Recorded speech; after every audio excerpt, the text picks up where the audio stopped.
नमस्कार मंडळींनो. श्री स्वामी समर्थ. जय जय स्वामी समर्थ. महाराष्ट्रात कुठेही गेला तरी एक नाव हमखास कानावर पडतं, श्री स्वामी समर्थ.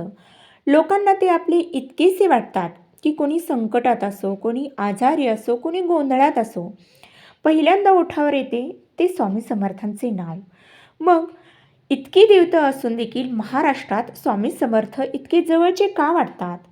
कारण ते अनुभवात आहेत, श्रद्धेत आहे आणि माणसाच्या मनाशी जोडलेलं एक त्यांचं नातं आहे.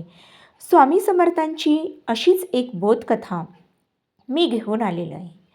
अरे, ह्या तुमच्या अडकलेल्या श्लोकाचे उत्तर आमच्याकडे कधीच तयार आहेत, असे स्वामी म्हणतात. तर केव्हा म्हणतात? तर अक्कलकोटमध्ये रामजोशी बुवा, श्री गणपतराव जोशी, गोपाळा जोशी, जयतीर्थ पुराणिकसह इतर विद्वान मंडळी नित्यनियमाने एकत्र येऊन विविध ग्रंथांचे वाचन, मनन, चिंतन करत. एके दिवशी ही सर्व मंडळी रामजोशी बुवांच्या घरी जमली होती. रामजोशी बुवांकडे पंचदशी ग्रंथ आहे. सर्व मंडळी ह्या ग्रंथाचे वाचन, मनन, चिंतन हे सुरू होते. ग्रंथावलोकन सुरू असताना ह्या मंडळींना एका श्लोकाचा काही अर्थ लागला नाही आणि ह्या श्लोकाच्या अर्थाच्या विवरणात सर्व लोक अगदी गढून गेली, तरीही काही अर्थ लागला नाही. शेवटी सर्वांनी ठरवले की आपण स्वामींकडे जाऊ आणि स्वामींनाच ह्याचा अर्थ विचारू, आणि म्हणून ते सर्व स्वामींकडे येतात.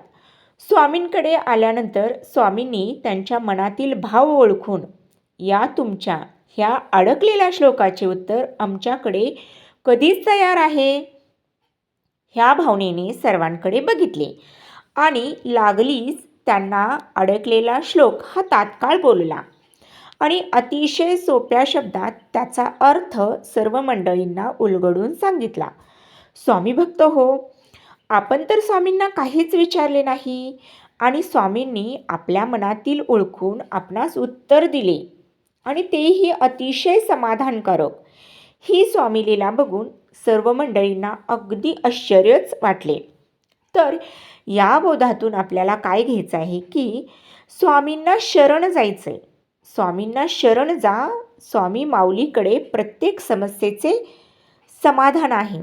त्यामुळे आपला कोणताही प्रश्न असो, स्वामींना शरण गेल्यावर आपल्या प्रश्नाचं उत्तर आपल्याला तिथंच मिळतं.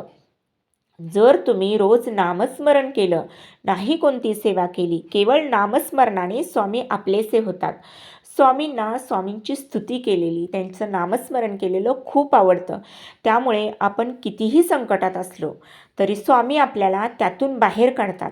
म्हणून अशक्य ही शक्य करतील स्वामी. कोणतीही अडचण असो, अगदी अर्ध्या रात्री जर आपण स्वामींच्या चरणापाशी प्रश्न ठेवला, आपण जर संकटात असोल तर त्या संकटातून अर्थातच आपली सुटका होते.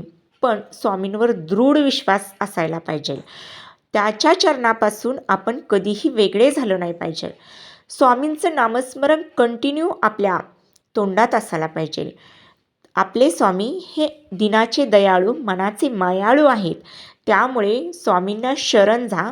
स्वामींकडे प्रत्येक प्रश्नाचं उत्तर आहे आणि आपलं जीवन सुखकर करून घ्या. श्री स्वामी समर्थ. जय जय स्वामी समर्थ.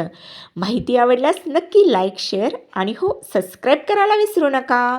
श्री स्वामी समर्थ.